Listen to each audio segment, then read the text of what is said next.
بسم اللہ الرحمن الرحیم۔ اللہم صلی علی محمد النبی الامی۔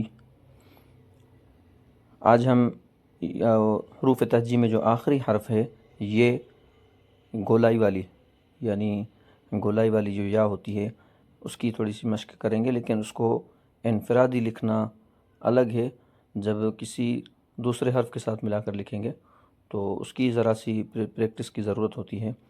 یہ دیکھیں، اب اس کی گولائی انفرادی طور سمجھ میں آ رہی ہے، لیکن جب اس کو عموماً ملا کر لکھا جاتا ہے کسی لفظ کے ساتھ تو کافی بچے یوں لکھ دیتے ہیں، حالانکہ یہ 2 حرفی نہیں کہلائے گا، اب یہ 3 حرفی کہلائے گا۔ یا ہے، یہ بیچ میں جو شوشہ آ رہا ہے تو یہ یوں سمجھا جائے گا کہ یہ دوسرا حرف آ رہا ہے، اس کے اوپر مثال کے طور پر حمزہ لگا دیں تو یہ بن جائے گا کئی، یعنی یہ 3 حرف بن گئے۔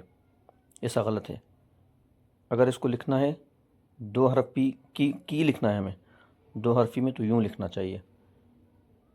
تو کی کو اس انداز سے لکھا جاتا ہے، یہاں گاف بنا دیں اس کو، گی، گاف یا زیر گی۔ لیکن اگر اس کو ہم 2 حرفی بنائیں اور کہیں کہ میں اس کو 2 حرفی لکھنا چاہ رہا ہوں لیکن اس میں پھر شوشہ لگا دیں تو یہ غلطی ہے۔ یہ دیکھیں، مختلف حروف کے ساتھ اس کو یہ کو ایسے لکھا جاتا ہے، گولائی کو نیچے لے جائیں گے۔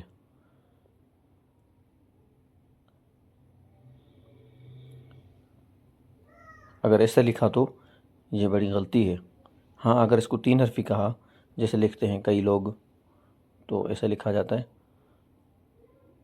یہ 3 حرفی ہو گیا کئی، اس کی گولائی بھی آ گئی لیکن اوپر شوشے کی وجہ سے 3 حرفی بن گیا۔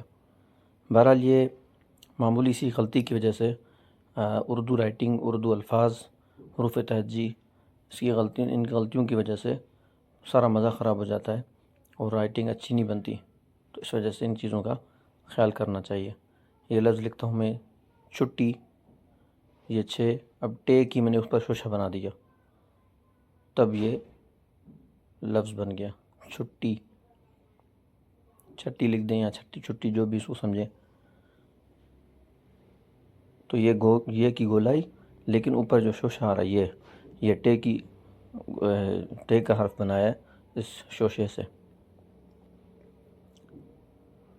انفرادی طور پر، تو آسان ہے، شروع میں نے بتایا تھا۔ تو یہ سارے نوٹ کرنا چاہیے، خط آتی ہے لفظ میں تو یہ زیر تی اگر ایسے لکھیں گے تو یہ غلطی کہلائے گا۔ ہاں، اس کو اگر نیچے نقطہ لگا دیں تو یہ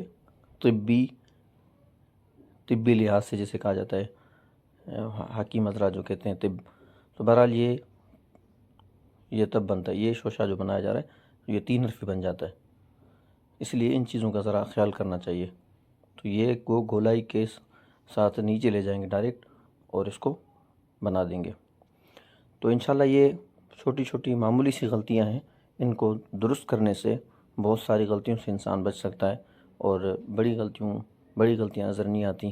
تو اس لیے محنت کرنی چاہیے، معمولی سے محنت، زیادہ محنت کی بھی ضرورت نہیں ہوتی۔ اکثر بچوں کو دیکھا جاتا ہے کہ رائٹنگ ان کی اچھی ہوتی ہے لیکن وہ معمولی غلطیوں کی وجہ سے مار کھا جاتے ہیں، اس لیے تھوڑی سی محنت بڑھائیں، انشاءاللہ ہم آپ کے رائٹنگ کو درست کر دیں گے۔ جزاک اللہ۔